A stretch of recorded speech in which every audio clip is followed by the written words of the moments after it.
Hey, I'm Deb again. Deb. I'm Beth. This is the Beth. This is the Beth and Deb show.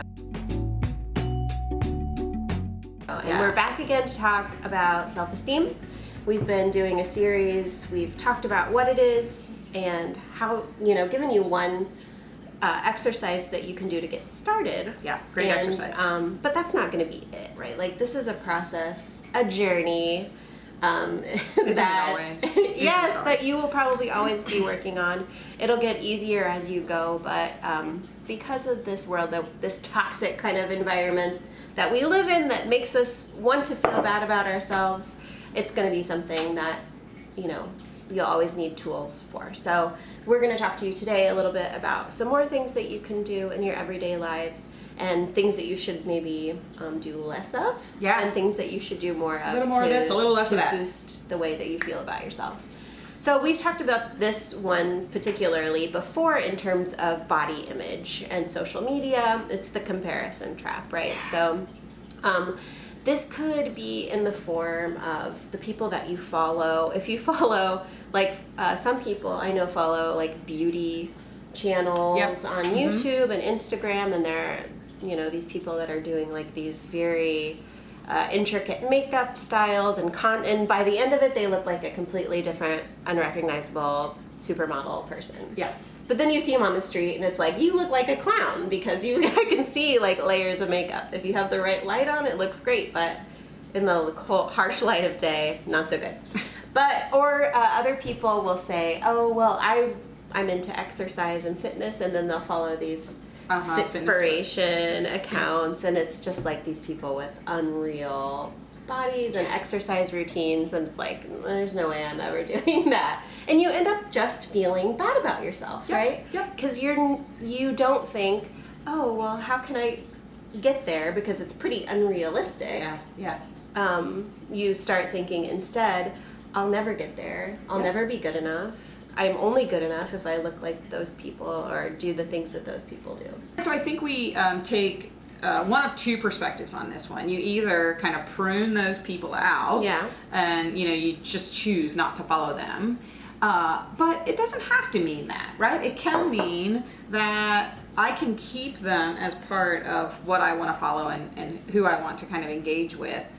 But I think it's about perspective of how you feel and what you think when you're seeing those images. And I think you had a great idea about if I'm going to keep them, it's not looking at it and feeling bad. Right. It's I'm going to learn.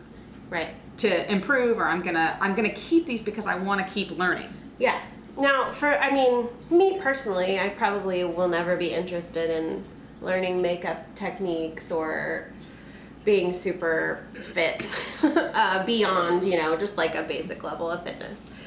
So those aren't going to be the types of accounts that I would follow. So you would choose to prune some of those? Yeah, I don't need that kind of negativity in my life. Sure. So it's I look at that kind of. So think about what your goals really are.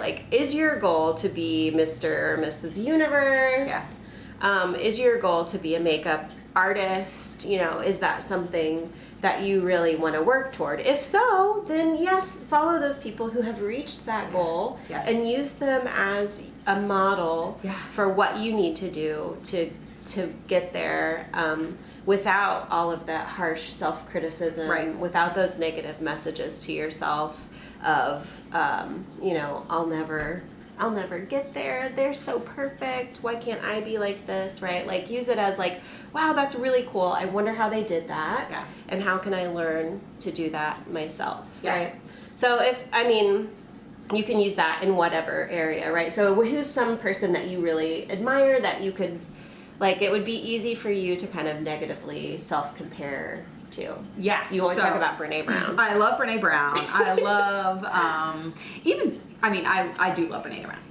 And honestly, I do have to kind of stop myself from sometimes comparing to her or other sort of parenting experts out there that have websites and all of these things that they've got going on. And I love the idea of, okay, if I find myself feeling, oh my gosh, gosh, I'm never going to get there. I feel like I'm not doing enough. I'm not enough. I'm not enough. Yeah. Then that might be the pruning. Like that might be a red flag to say, I probably need to just like ignore them for 30 days or whatever that option is. But if I'm like, wow, that is cool. Like that's cool. Almost like an informal kind of mentoring process. Yeah. I think that's the beauty of technology is that we have the power to learn so many things. And so for me, that I think is is this a comparison trap where I feel bad about myself? Or is this like, wow, that's a good idea. I should try to do something like that or some version of my version of that. Or if that's just a goal that you're not going to reach. Like, I probably won't ever be as famous as, I'm never going to be on Oprah. And that's okay, right? Like, I don't have to reach that level to feel good about myself. I can say, that's really amazing that this person did that. Here's what I'm doing, and here's how this is really good for me. This is how my life is happy and good. It doesn't have to look like that person's life. Yeah, how does this fit into your goal? Yeah, how does this fit into what I want to do? Maybe they have done something that I can feed off of or inspires some work that I want to do in this area. But it doesn't have to look exactly, I don't have to get on Oprah to feel like I've made it in my career. Right? Yeah. So what are some practical steps? What do you do? Again, it's awareness of the messages in your brain. Yep. When you're looking at different things, what am I thinking? How is this making me feel? I love that. Which thoughts do I want to grab onto? What should I do to kind of like toss those things away that are not helping me feel good about myself? Yeah.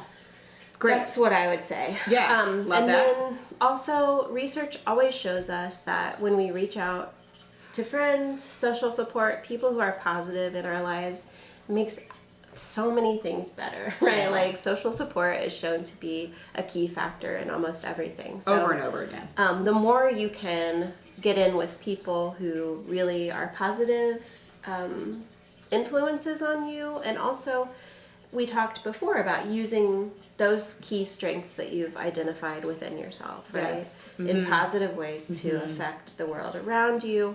That's going to really make you feel good about yourself too. Yes. So volunteering, getting love that. involved in an organization that you care about, giving your time and strengths and energy to help make the world a better place. Yeah, and if you're a college student, seeking out your professors and asking them, hey, I want to get involved. Are there any service learning projects, or is there a club on campus, or is there some way that I can get involved?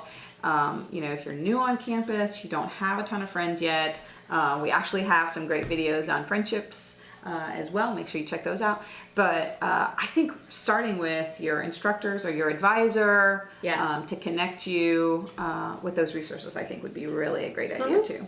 Yeah. Yeah, and then the more, it's not going to be like an overnight change, it takes time for sure. This takes time. It's a whole mind shift. And you have a lot of forces competing against you on this one. So this is a process that you'll just engage in, and you'll get better and better as it goes along until one day you may wake up and you're not, struggling with all of these negative self-doubts and negative. Some days you will, and some days maybe it'll be a lot easier. So that's great. Yeah. So that's our series so far on self-esteem. I'm sure someday we'll come back and talk more about it, but and if anybody has thoughts or questions, we'd love to hear them. We love answering questions, so hop on to any of our Instagram, social media, Facebook, our positive, uplifting social media and Facebook. Follow us. All right, have a good one. take care. Bye.